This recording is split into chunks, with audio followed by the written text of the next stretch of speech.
Am I stressed? Am I overwhelmed? Am I in a trauma response? How do we know the difference in all of these words that are used and how we can personalize those for our own circumstances? There's 5 steps to basically the trauma response. And that is when you have been stressed out and now you have got to a place where your physiology says, I don't have the capacity for this, I'm shutting things down. So how does that look? Well, the first step is the startle. So you can think of a moment where you felt frightened in the moment, right? There's a perceived threat, could be real, could be perceived, but there's a moment where there's a threat, and that is the startle. This is when we become very hypervigilant. This can all happen too in just seconds. The second step is now the stress. We've been startled, we look around maybe, and now stress has kicked in.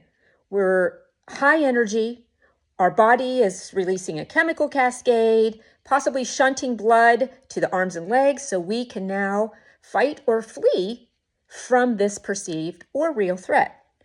Step number 3 is the wall. So this happens when we have been in that stress for longer than what the body has the capacity for. And when we hit that wall, there's a state of inner powerlessness. What I relate it to in a past experience is unescapable or inescapable shock. Step number 4 is freeze. So now I am in an inner state of paralysis. You're not going to think your way out of it or make a choice. This is your autonomic nervous system doing the work at this point. And then there is the shutdown. So now we've reached this critical line of overwhelm, and now we're in the shutdown, the trauma physiology. This is an inner state of heaviness. This is where it is happening at a cellular level. You may remember in school hearing about mitochondria, the powerhouse of the cell, where we get our energy, also known as ATP. Well, this is happening now at a cellular level. That heaviness is your body in energy conservation mode. And if you're waking up in this state where your body feels so heavy, I can remember feeling literally like my legs were cement trying to walk.